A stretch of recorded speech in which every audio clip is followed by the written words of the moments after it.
En 1983, un equipo de científicos profundamente despiadados llevó a cabo un experimento radical en una instalación no revelada.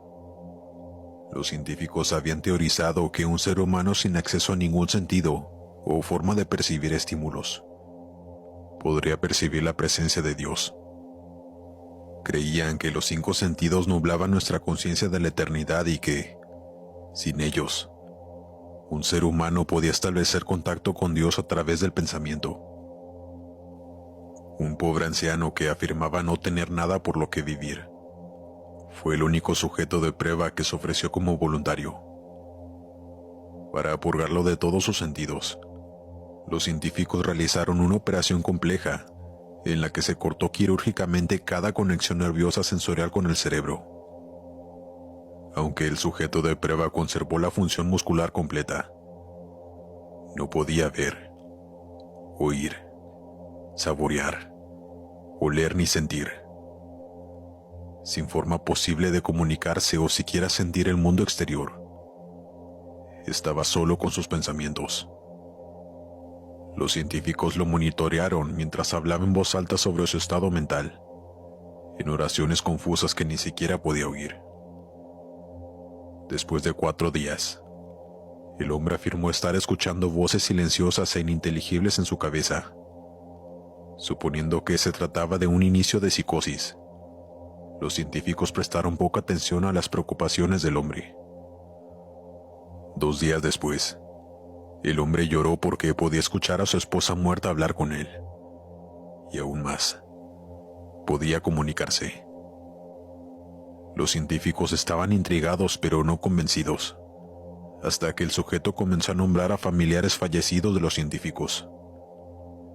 Repitió información personal que solo sus cónyuges y padres fallecidos habían conocido.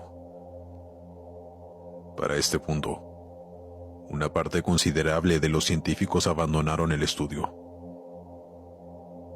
Luego de una semana de conversar con los muertos a través de sus pensamientos, el sujeto se angustió, diciendo que las voces eran abrumadoras.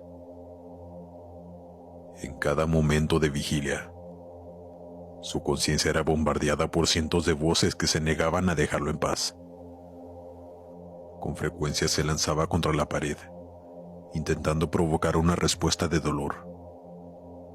Pidió a los científicos que le dieran sedantes para poder escapar de las voces durmiendo. Esta táctica funcionó durante 3 días, hasta que empezó a tener terrores nocturnos severos. El sujeto dijo en repetidas ocasiones que podía ver y escuchar a los muertos en sus sueños.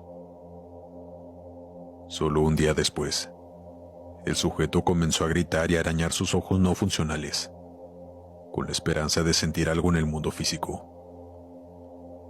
El sujeto histérico dijo ahora que las voces de los muertos eran ensordecedoras y hostiles, hablando del infierno y del fin del mundo.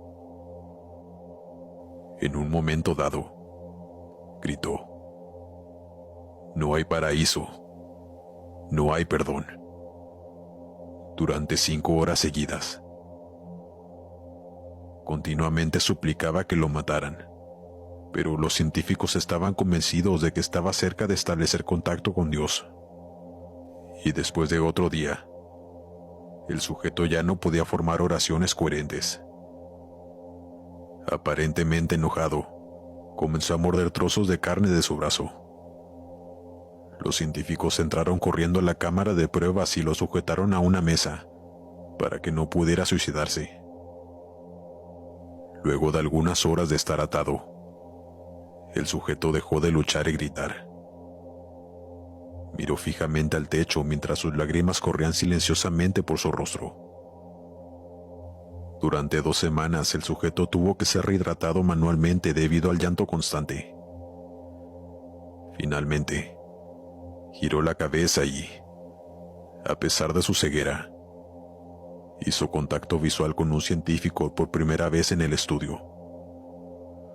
Y él susurró: "He hablado con Dios, y Él nos ha abandonado". Después de eso, sus signos vitales cesaron. No hubo causa aparente de su muerte.